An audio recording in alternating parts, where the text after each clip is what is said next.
আমি সবচেয়ে প্রথম স্মরণ করছি স্বাধীনতার ঘোষক শহীদ রাষ্ট্রপতি জিয়াউর রহমানকে, যিনি স্বাধীনতার ঘোষণা দিয়েছিলেন এবং অতঃপর দেশে থেকে উনি যুদ্ধ করে দেশকে স্বাধীন করেছিলেন এবং স্বাধীনতার ৫৪ বছর পরেও আমরা প্রকৃত স্বাধীনতার স্বাদটা মাঝে আমরা হারিয়ে ফেলেছিলাম। এখন আমরা নতুন করে পেয়েছি ৫ তারিখের পরে। আমি স্বাধীনতার ৭১-এর যে বীর শহীদ যারা নিজেদের জীবনের প্রাণের বিনিময়ে আমাদের স্বাধীনতা অর্জন করে দিয়েছিলেন, রক্তের বিনিময়ে যারা স্বাধীনতা অর্জন করে দিয়েছিলাম, তাদের স্মরণ করছি। তাদের পরিবারবর্গ যারা এখনো বেঁচে আছে তাদের প্রতি সমবেদনা জানাচ্ছি। এবং আজকের এই দিনে আমি দেশবাসীকে, দেশনেত্রী বেগম খালেদা জিয়া, আমাদের নেতা তারেক রহমান এর পক্ষ থেকে আন্তরিক শুভেচ্ছা এবং মোবারকবাদ জানাচ্ছি। প্রিয় ভাইরা, আমরা এই মাত্র কিছুদিন আগে ৫ই আগস্ট, জুন, জুলাই, আগস্টের মধ্যে ছাত্র জনতা আন্দোলনের মাধ্যমে আমরা নতুন করে আমরা স্বৈরাচারকে তাড়িয়ে একটা নতুন একটা আস্বাদ পেয়েছি। অনেকে বলে দ্বিতীয় স্বাধীনতা। আসলে আজকে স্বাধীনতা দিবস প্রমাণ করবে দ্বিতীয় স্বাধীনতা বলে বাংলাদেশে কিছু নাই।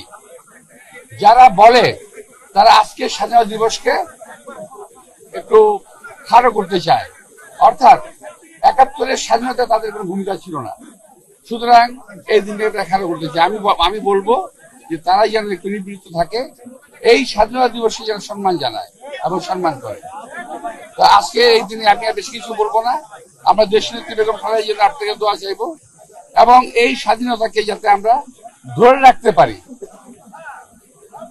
আমাদের পরবর্তী প্রজন্ম যাতে এই স্বাধীনতা ধরে রাখতে পারে, এই জন্য আল্লাহ তাআলার কাছে আমরা দোয়া কামনা করব।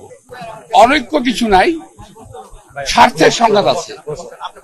প্রত্যেকটা দলের যার যার একটা ইথিক্যাল জায়গা আছে, যার যার একটা মতাদর্শ আছে, যার যার মতাদর্শ থেকে তারা মানে একটা কথাবার্তা বলে যাচ্ছে। এটা অনৈক্য আমি বলবো না। তবে যদি অনৈক্য কেউ বলে, এটাকে আমি এমন করে বলবো যে এমন সময় যদি কখনো আসে জাতীয় বৃহত্তর ঐক্যের প্রয়োজন পড়বে, দেশের স্বাধীনতা সার্বভৌমত্বের জন্য ঐক্যের প্রয়োজন পড়বে, তখন কিন্তু সবাই এক হয়ে যাবে, এখানে কোনো ভুল নেই।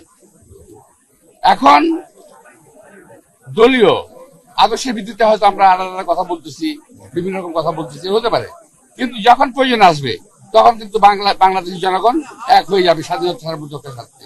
আরে ভাই, দেশের প্রধান উপদেষ্টা উনি বলেছেন ডিসেম্বর নির্বাচন হবে, আমরা সেখানে বিশ্বাস রাখতে চাই। এখানে আমরা আমাদের বিশ্বাসের পরিবর্তন করতে চাই না।